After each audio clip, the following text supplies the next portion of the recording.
80 हराओ, BJP हटाओ। 80 हारेगी तो संविधान भी बचेगा, 80 बीजेपी हारेगी तो लोकतंत्र बचेगा। और लड़ाई लोकतंत्र को बचाने की है। बाबा साहब भीमराव अम्बेडकर जी ने जो संविधान दिया, उस संविधान के खिलाफ लगातार ये सरकार काम कर रही है और मनमानी कर रही है। हर जगह सरकार की मनमानी चल रही है। अगर मनमानी होगी तो जो हमारा सबसे खूबसूरत ये जो संविधान है, लोकतंत्र है, उसकी पहचान क्या होगी? अगर दुनिया हमारे पे उंगली उठाए कि हमारी जमीन पर आपने हत्या करा दी, अगर एक प्राइम मिनिस्टर भारत सरकार पे आरोप लगाए कि उनके देश में हत्या कराई गई है और दूसरा देश जो अमेरिका दुनिया का सबसे ताकतवर देश है, वहां पर डबल एजेंट पकड़ा जाए और डबल एजेंट के खुलासे में ये बात खुले कि भारत सरकार के अधिकारी किसी उद्योगपति को 1 लाख करोड़ रुपए दिए थे, 1 lakh crore dollar, 1 lakh dollar, 1 lakh dollar दे करके हत्या कराना चाहते थे। वो खुलासा हो गया। सोचिए हमारे भारत देश का कितना दुनिया में नाम गिरेगा। और फिर ये लोग जो भारत को विश्व गुरु बनाना चाहते हैं, एनसीआरबी के आंकड़े कहते हैं कि 1 लाख किसानों ने आत्महत्या की है जब से भारतीय जनता पार्टी की सरकार में आया, ये लोग आए हैं।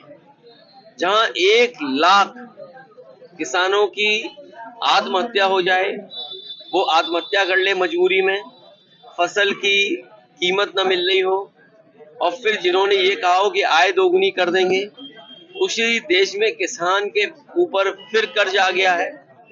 ये बैंकों में नोटबंदी के बहाने पैसा जमा करा के 10 लाख करोड़ से ज्यादा उद्योगपतियों का कर्ज माफ कर दिया। तो सोचिए भारत जा कहाँ रहा है, किनके हाथ में देश दे रहे हैं बीजेपी के लोग।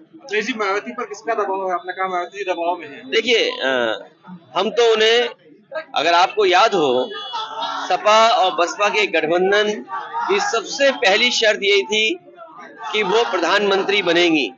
हम तो इसलिए वोट दे रहे थे उस गठबंधन में कि प्रधानमंत्री बने।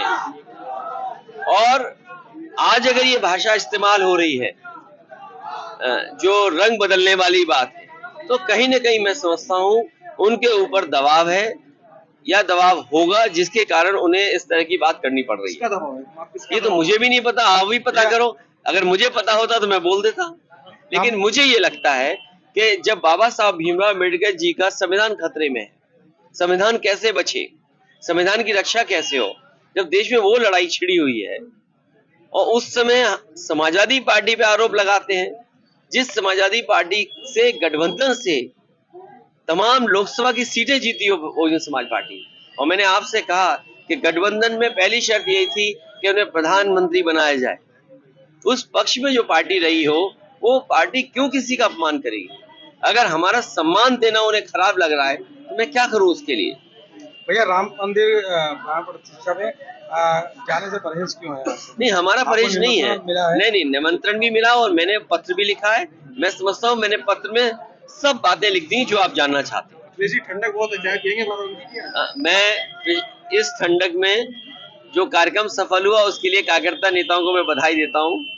9 डिग्री 8 डिग्री में इतना ऐतिहासिक कार्यक्रम कराया, उसके लिए बधाई। और फिर कई चाय पी चुका हूँ।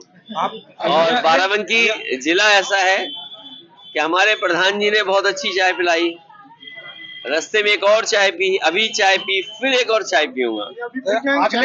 शंकराचार्य नाराज है, शंकराचार्य नाराज है और मेन यजमान जो है वो अब मोदी जी नहीं होंगे। देखिए, अगर शंकराचार्य जी की कोई बात रही होगी और इस तरह का बदलाव आया है तो ये उनकी अपनी आपस की बातचीत है, उसमें मैं क्या बोल सकता हूँ। लेकिन बहुत सारे लोग देश के शंकराचार्य जी की तरफ देखते हैं, समय समय पे जनता उनकी कही हुई बात को सुनते हैं। आप इंडिया गठबंधन में किसको प्रधानमंत्री देखना चाहेंगे? पहले भी प्रधानमंत्री गठबंधन के बने, फिर गठबंधन के प्रधानमंत्री बनेंगे। मतलब कोई चेहरा अभी तय क्यों करना, चेहरा चुनाव के बाद तय होगा। यूपी में कितनी सीटों पे चुनाव लड़ रहे हैं? समाजवादी पार्टी गठबंधन के साथ है और हमें उम्मीद है कि बहुत जल्दी गठबंधन हो जाएगा। जहां समाजवादी पार्टी का संगठन है, बहुत अच्छी तैयारी समाजवादी पार्टी कर रही है। अखिलेश जी, कांग्रेस को कितनी सीटें देंगे, क्या कोई रजामंदी बनेगी आखिर तक? कांग्रेस जितनी सीटें लेना चाहे, लेकिन हारने के लिए नहीं, जीतने के लिए।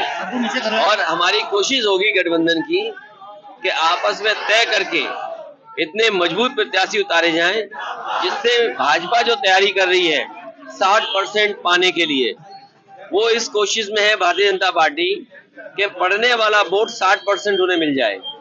तो उन्हें रोकने के लिए समाजवादी पार्टी या गठबंधन मजबूत प्रत्याशी उतारेगी, जिससे कि उनके समीकरण का मुकाबला कर सकें। सर, ब्रजभूषण शरण सिंह ने कहा कि आप और राहुल गांधी दोनों छात्र नेता की तरह काम कर रहे हैं। देखिए उनके बारे में न बोलवाओ तो ये अच्छा। अब जैसे मैं पत्रकार बन जाऊं, वो कुश्ती के क्षेत्र के पहलवान हैं, उस दाव के बारे में चर्चा करें तो अलग बात है।